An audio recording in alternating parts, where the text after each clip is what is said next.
ስላደረሰን አምላካችን ክብርና ምስጋና ለስሙ ይሁን። እንግዲህ ነብይ ዳዊት የተናገረው ነው። አስተሳልኩ ወእግዚአብሔር እስከ ምድር ቤት ወእግዚአብሔር አንድ ነገርን እግዚአብሔር ለመልኩት ይሁን በቤቱ አድር ዘንድ ነው ይላል። ዛሬ ሁላችን በእግዚአብሔር ቤት ነው ያደርነው። የእግዚአብሔር ቤት በረከት አለው። የእግዚአብሔር ቤት ይባርካል።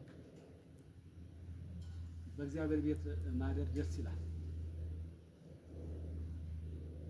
በሌላ ቤት በኃጥአን ቤት ተደላድዬ ከምቀመጥ በእግዚአብሔር ቤት መውደቅ ይሻለኛል ያለ ነብይ። በእግዚአብሔር ቤት መውደቅ ይሻለኛል።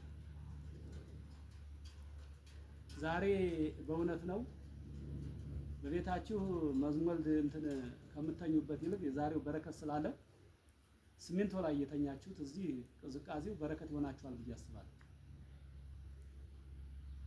አዎ የሚገርማችሁ ለመጋቢት 5 ለጥቅምት 5 ስንቱ ከየአቅጣጫው መጡ፣ ከየከተማው ከየገጠሩ ስንቶች ባለጸጎች ሀብታሞች፣ ስንቱ ወይዛዝር ነገስ ስንቶቹ መጥተው እዚህ ባዶ ሜዳ ላይ ነው የሚገኙት። ፍርናሽ እንትን የተደረገለትም ሰው እንደዚህ አንቀልፋ ይዘው ልክ ቤተክርስቲያን ተደውሎ ሲኔ ልክ እንዲሁ መረገጫተን ተላቸው ስንቆም እንኳን አይነሱ።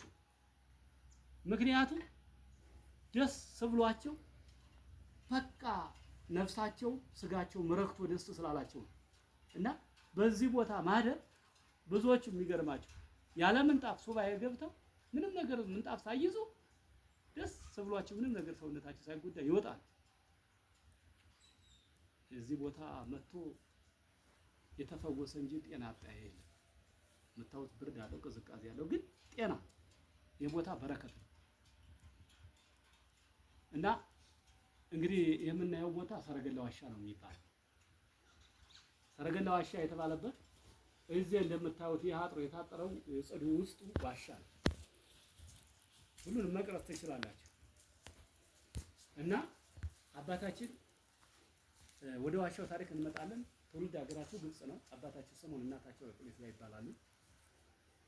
እነዚህ ሰዎች ደጋግ ናቸው፣ ጥሩ ሰዎች ናቸው። ጥሩ ሰው መሆን አይከፋም።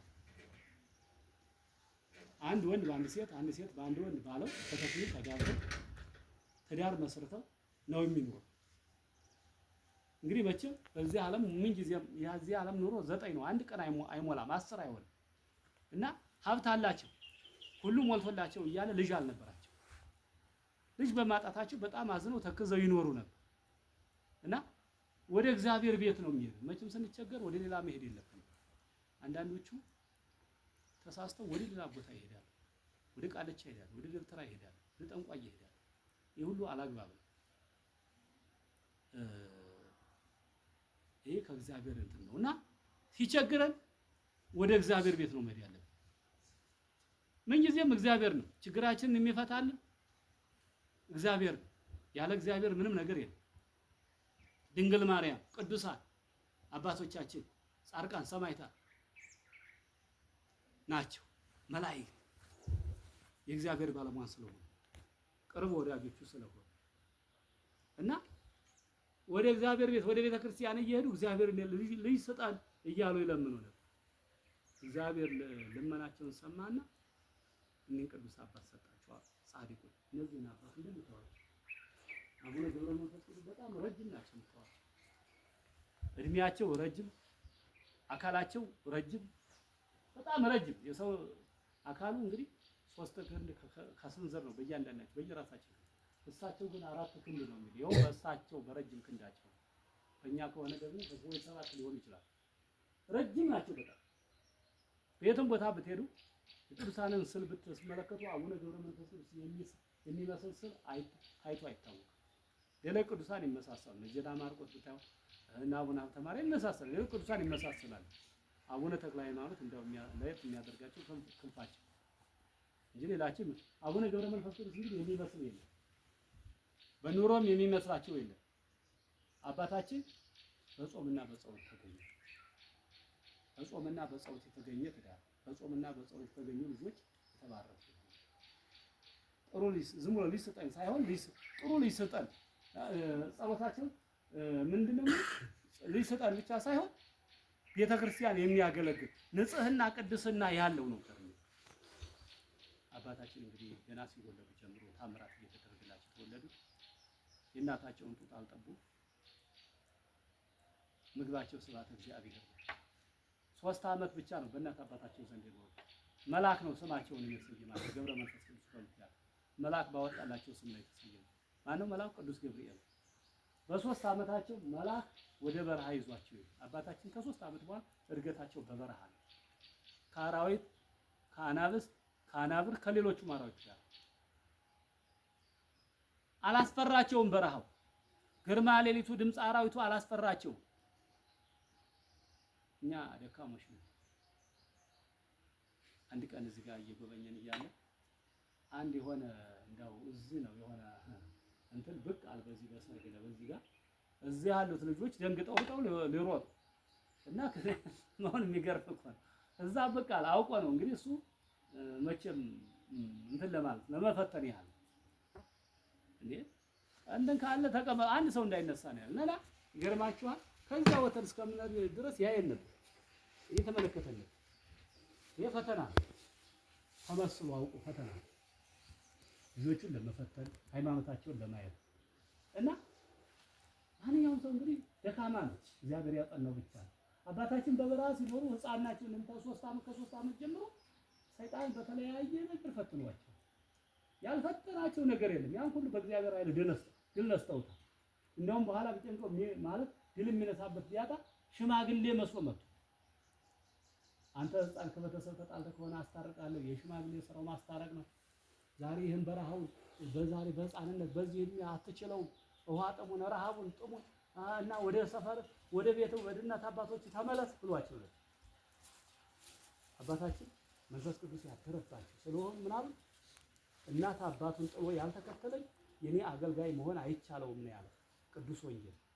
እንዴት ትለኛለህ ብለው ከዚያ ሰይጣን መሆኑን አወቁና ቢባረኩት አዎ ምድር ተሰንጥቃ ዋጣቸው ነው የሚል ያን ሰይጣን እና አባታችን ከዛ በኋላ መልአክ እየመራ ደግሞ ወደ ገዳም አስገባቸው። አባታችን በገዳም ነው እንደኛ ዳቢ ያለው ማለት የሚሰጣቸውን ዳቢ አዙረው ይመጸውቱት ነበር። ከዚያ ብዙ ተአምራት ሲያደርጉ ይህ ለአባታችን ፈተና ሆነባቸው። ብዙዎቹ ሲያከብሯቸው፣ ብዙዎቹ ወደ እሳቸው ሲመጡ ከሰው ተለይቼ ለሀጣን የምለምንበት ቦታ ስጠኝ ምራኝ ብለው ወደ በረሃው ሰው የማይደርስበት በረሃ ዛሬም እኮ ብዙ አባቶቻችን ሰው የማይደርስበት በረሃ ነው። የምናውቃቸው ብዙ የዘጉ ባይታውያን አሉ። እዚህም ቦታ ነው፣ ሌላም ቦታ ነው። በዚህ ቋላ በረሃ አሉ፣ በአሰቦት ስላሴ በረሃ አሉ፣ በዋልድባ በረሃ አሉ፣ በዚያ በቋራ በረሃ አሉ፣ በምሁር ኢየሱስ በረሃ አሉ። ብዙዎች ግርማ ሌሊትን ድምፅ አራዊትን ችለው ታግሰው ዳዋ ጥሰው ጤዛ ለሰው የሚኖሩ ብዙ አባቶቻችን አሉ። የእነሱ ጸሎት ነው ዛሬ እየጠበቀን ያለ እንጂ እንደኛ ደካምነት አይደለም። እና አባታችን አቡነ ገብረ መንፈስ ቅዱስ ተነስተው ወደ በረሃው ሄዱ። ከዚያ ሲሄዱ አራዊት ብቻ ናቸው ያሉት። ምንም ሰው ደርሶበትና አናብስትና አናብስት ሲያዋቸው አራዊቱ ልክ እግዚአብሔር አስገዝቶላቸው መጥተው የእግራቸውን አፈር ላሱ ነው። እግዚአብሔር አምላካችን ምን አላቸው? ወዳጄ ገብረ መንፈስ ቅዱስ ፈጽመ ከሰው ስለተለየ አራዊትን አገልጋዮች አድርጌልሃለሁ። አንተ በምትሄድበት ሁሉ አብረው ይሄዱ። ቁጥራቸውም 60 አንበሶችና 60 ነብሶች 120 አራዊት አንተን ያገልግሉሃል። አባታችን እንግዲህ በግብጽ ገዳማ 300 ዘመን ነው በበረሃው ጫካ ለጫካ ከአራዊት ጋር እንደምታዋቸው ልብስ እንኳን አልነበራቸው። ልብሳቸው ጸጉር ነው። በመላ ሰውነታቸው ጸጉር አልነበረ። የሚገርም ገጥፋቸው ድረስ ጸጉራቸው እና አባታችን 300 ዘመን ሲሆናቸው ብዙ ቃል ኪዳን ሰጥቷቸዋል። በዚህ በግብጽ እስካሁን ያለ 300 ዘመን ነው። ባለ ዘመን ሙሉ በእያንዳንዱ ቀኖች በ300 ዘመኑ በእያንዳንዱ ቀኖች አንዳንድ ሺህ ነፍሳት ምር ይላል ያላቸው። አሁን አስበን አንደርሰው በሞባይልም እንደምትሉ አሁን አታገኙ ዝግባችሁ ታስቡ። በጣም ብዙ ነው። አሁን ደግሞ ወደ ኢትዮጵያ እልካለሁ ወደ ለእናቴ አስራት አድርጌ ወደ ሰጠዋል። አባታችን ወደ ኢትዮጵያን ሲላቸው በጣም ደስ ነው ያላቸው። ከዚህ በኋላ መቼ ነው የምትልከኝ እያሉ እግዚአብሔር በየጊዜው 12 አቡነ ዘበሰማያት እየደገሙ ወደ ኢትዮጵያ እንዲመራቸው ይማጸኑ ይማልዱ ለአምላካችን የለምኑት ነበር ይላል። ኢትዮጵያ ቅዱሳን የሚወዷት እሳቸው ቅዱሳን ከውጭ የመጡ እናታችን ድንግል ማርያም በዛ ኢትዮጵያ ስገባ ከድካሟ ያረፈችባት ኢትዮጵያ ስገባ ማንም አላገላታት እንደ ግብፃውያን ማንም ሰው እንትን አላሳደዳት። አረፍ ብላ በቅዱሳን አድባራት እየባረከች በምሁር ኢየሱስ በዋልድባ ደብረ አባይ ደብረ ዚቋላ ደብረ አርያ ደብረ ሊባኖስ ሞረት እንዲሁም በየተራራው እመቤታችን ከተወደደ ልጇ ሰሎሜን ጋራ ከዮሴፍ ጋራ እየባረከች አድባራቱን ቆይታለች። አባታችን ይሄን ያውቃሉ። ደስ ብሏቸው ጊዜው ሲደርስ ወደ ኢትዮጵያ ላካቸው። በነፋስ ሰረገላ የበቁ አባት ስለሆኑ በነፋስ ሰረገላ ነው የመጡት። በነፋስ መልአክ ቅዱስ ገብርኤል እየመራቸው በአየር ላይ አንበሶችና አናብርቶች እንደምታዩዋቸው እዚያ ጋር እና ስሳ አንበሶችና በቀኝና በግራ ሆነው ቀጥታ መልአክ አምጥቶ ያሳረፈበት ቦታ ነው። ኢትዮጵያ እንደመጡ ያረፉበት ቦታ ነው። የጸለዩበት ቦታ ነው። እንደምታዩዋቸው እዚህ ጋር እየጸለዩ ነው። ከዚህ በኋላ መልአክ ትቷቸው ወደ ሰማይ አረገ። እሳቸው ግን እጃቸውን በትምህርተ መስቀል አምሳል ዘርግተው ከቆሙ ሳይቀመጡ ከዘረጉ ሳያጥፉ ብዙ ዘመን ነው ጸልየዋል። እንደምታውቁት ፀሐይ ሰማይ በቁራ ተመስሎ መጥቶ አይናቸውን ያፈሰሰው እዚህ ቦታ ነው። አሁን ያለንበት ቦታ ቅዱስ ሚካኤልና ቅዱስ ገብርኤል መጥተው ሲልባቸው እንደቀደሙ ብርሃን ነው። አምላካችን እናቱ ቅድስት ድንግል ማርያም ሰራዊተ መላእክት ነቢያት፣ ሐዋርያት፣ ጻድቃን፣ ሰማዕታትን አስከትሎ በአካለ ነፍስ ያሉትን ሁሉ አስከትሎ መጥቶ በአንድነቱና በሶስትነቱ ተገለጸላቸው። ወዳጄ ገብረ መንፈስ ቅዱስ እንደምን አለ? በጥቂቱ የታመንኩ በብዙ ሾመሃል ነው ያላቸው። ምን ላድርግልህ? አባታችን ምንድን ነው ያለው? በስሜ ለነዳያን የዘከሩት በስሜ ስለ አምላከ ገብረ መንፈስ ቅዱስ ብለው ያንተን ስምና የኔን ስም ጠርተው ከሚበሉት ከሚጠጡት የሰጡትን ከሚለብሱ ቀደው ያለበሱትን ከሚጎርሱት ቆርሰው ያጎረሱትን ሁሉ ማርልኝ። በስሜ ለቤተ ክርስቲያን መባ የሰጡትን ሁሉ ማርልኝ። ገሃነመ እሳትን አታሳይ። አምላካችን ደግሞ በስምህ እስከ ጽዋ ውሃ እስከ ቁርባን እንጀራ ድረስ የሰጠውን ሁሉ ምሬለሁ። መታሰብ ያህል እንደ እናቴ እንደ ድንግል ማርያም በየወሩ በየ12 ወሮች ይጠጡ። ማህበራቸውን እኔ ባርካለሁ እና ሙሴውን ደግሞ በትልቅ ወንበር አስቀምጠዋለሁ። ስም የጠራውን ሁሉ ምሬልሃለሁ። ከሩቅም ከቅርብም መጥተው ቦታን የተሳለሙትን ወንዶችን እንዳርበቀን ቀራት ሴቶችን እንደሰማቃን ይጣላል ከኃጢአት ከበደል ንጹሃን አድርግልሃል ነው ያላቸው። ይህ ትልቅ ገበያ ነው ዛሬ የገበያቸው። ይትዝግቡ መዝገበ ዘበምድር ዝግቡ መዝገበ ዘበሰማይ። ምድራዊ ድል ባታድልቡ የሚባለው እንደምታዩት ምድራዊ ገንዘብ ያልፋል። ሰውየው በሞት ሲያልፋል፣ ሁሉም ይቀራል። ይህ ግን አብሮ የሚሄድ ነው። አያችሁ፣ ሰማያዊ ድል የማይበላሽ የማይዝግ በመሬት የማይቀር አብሮ የሚሄድ ነፍሳዊ ስራ መንፈሳዊ ስራ ማለት ይህ ነው። ምጽዋት፣ ቤተክርስቲያን ገዳማትን መጎብኘት፣ መባረክ፣ መቀደስ። አባቶቻችን እንግዲህ ብዙ አባቶቻችን ገዳማትን ጎብኝተው ብዙዎቹ ከኃጢአቱ እንደነጹ በእውነት ብዙዎቹ ከኃጢአት ገዳማት ስትሄዱ እኮ መንፈሳችን እኮ ገዳም እኮ ስትሄድ ይረካል እኮ አይምሮአችን እኮ በቃ የደነዘዙ አይምሮአችን ብሩህ ይሆናል። ገዳም እኮ ራሱ ያስተምራል እኮ። ይሄ ቦታው እኮ ቅዱስ ነው። ማንኛውም ገዳም የተቀደሰ ነው። እግዚአብሔር ገዳም ማለት እኮ በጣም ያለማችን እንግዲህ ገዳም ማለት በጣም እንደው ምን ምሳሌ ልበላችሁ? በገዳም ማለት የገነት ምሳሌ እና አባታችን አቡነ ገብረ መንፈስ ይህን ተቀበሉ። ወዳጅ ትውልዳቸው እስከ 15 ትውልድ ምሬልሃል ነው ያላቸው። ወዳጅ ገብረ መንፈስ ቅዱስ የለመንከኝን ሁሉ አደርግልሃለሁ። የኔን ስምና የአንተን ስም ጠርቶ የተማጸነውን ሁሉ ምሬልሃለሁ። ለሌሎች ያላደረኩትን ለአንተ አደርግልሃለሁ። ሰው ኃጢአት ሰርቶ ትልቅ በደል አድርጎ ከዛ ከበደሉ ተመልሶ ሁለተኛ ወደ ኃጢአቱ ላይመለስ በፍጹም ልቡ መጥቶ ቦታ እንዲሳለፍ እኔ ያለ ንስሐ በቃ አጠቃላይ እምርልሃለሁ። ዝክርህን እንዲዘክር ከዚያ በኋላ ግን ወደ ተፋው ጥፋት ባይመለስ እምርልሃለሁ ነው ያላቸው። ይሄ እነ ቅዱስ ጊዮርጊስን ሁሉ አስገርሟቸዋል። ሊቀ ሰማዕታት ቅዱስ ጊዮርጊስ እነ ንጉሥ ላሊበላ ሁሉ እንዴት ለኛ ያልሰጠህን ብለዋል። የሚገርማቸው አባታችን አቡነ ገብረ መንፈስ ቅዱስ ይህ ዋሻ እሳቸው የፈለፈሉት ኢየሩሳሌም የሚተድበት ዋሻ ይሄው ብሔረ ሕያዋን ብሔረ ብፁዓን የሚተድበት ዋሻ ይሄው በዚህ አድርገህ ወደ ሶስቱ ሀገሮች እንድትሄድ ፈቅጄልሃለሁ። አንዳንዶቹ ያው አፋዊ ታሪክ ነው ዚቋላ ይላሉ። ዚቋላ ግን አያስብም። ይህ ዋሻ ትንሽ ከተጓዙ በኋላ ገደል ነው፣ ማንም ሰው መሄድ አይችልም። እሳቸው ግን በብቃት ለእሳቸው የተሰጠ መንገድ ስለሆነ በተሰጣቸው ጸጋ እያበሩ በነፋስ አውል ተጭነው ኢየሩሳሌም እየደረሱ ይመጡ። ብሔረ ሕያዋን ማለት የተሰወሩ ቅዱሳን ያሉበት፣ ብሔረ ብፁዓን ደግሞ እግዚአብሔር የባረካቸው ሰዎች ህዝቦች አሉበት። እዛ ሶስቱ ሀገሮች እንዳልኳቸው እየተሳለሙ የሚመጡበት ነገር ነው። አሁን የዋሻ እንደዚህ ተቆልፏል። ለአገልግሎት ለማይጠንት የሚገቡ አባቶች ብቻ ተብሎ ተወስኗል። ይሄ የተባለው ከ2008 ጀምሮ ነው ማለት ነው። እዚያን ጊዜ ከዚያ በፊት ብዙም ጎብኝ አይመጣም ነበር። ማንኛውም ሰው በሩ ላይ መግባት ይችል ነበር። አሁን ግን ቦታው እየታወቀ ህዝቡ አሁን እንደ ባለ 50 ስለሆነ ዘመነ ፋሲካ ስለሆነ እንጂ ወርሃ ጾም እሁድ ይሄ ግቢ ራሱ እዚህ ለመግባት ራሱ እየጠበበ ነው የከረመው። ደግሞ እንደምታዩት ሀገራችን የአካባቢ ሰላም ነው እና እንደዚህ ነውና በዚያ ምክንያት ተከልፏል። ለምን አልገባንም እንዳትሉ እሺ። አሁን ይታጠናል። አሁን ወይ አጥኖት ይሆናል። እስካሁን ጧት ቀደም ብለው አጥኖት ከሆነ ወይም አሁን ሊያወጡት ይችላሉ። ሳይታጠን አይባልም፣ ይታጠናል። ይሄ ነው። ሌላው ይሄኛው መቀደሻ ነው። ለጥምቀት ከዓመት አንድ ቀን ነው እዚህ የሚቀደስ። ሌላ ድኳላ ተከለ ነው መቀደሻ ነው። ያው ሌላ ዘወትር የሚታየው ውስጥም ስላድኖ ነው። ማንኛውም ሰው ስለማይገባ ነው የተባለው። ይሄው እንደዚህ ስላድኖ በዓመት ግን የጥምቀት መንበሩ ይመጣና ሁለቱ ታቦታት አባታችንና እመቤታችን እዚህ ነው የሚያርፉት። ይቀደስ። ይሄኛው ሌላው ማህሌት መቆሚያ ነው። እንጎበኛለን።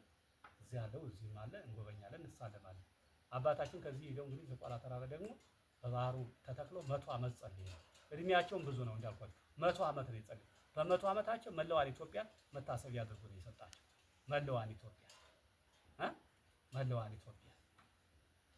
እንግዲህ አባታችን ላስታ ላሊበላ ሄደዋል፣ አክሱም ጽዮን ሄደዋል፣ አረብ ሀገር ሄደዋል፣ ኢየሩሳሌም ሄደዋል። ግን በዓታቸው ተረከብናል።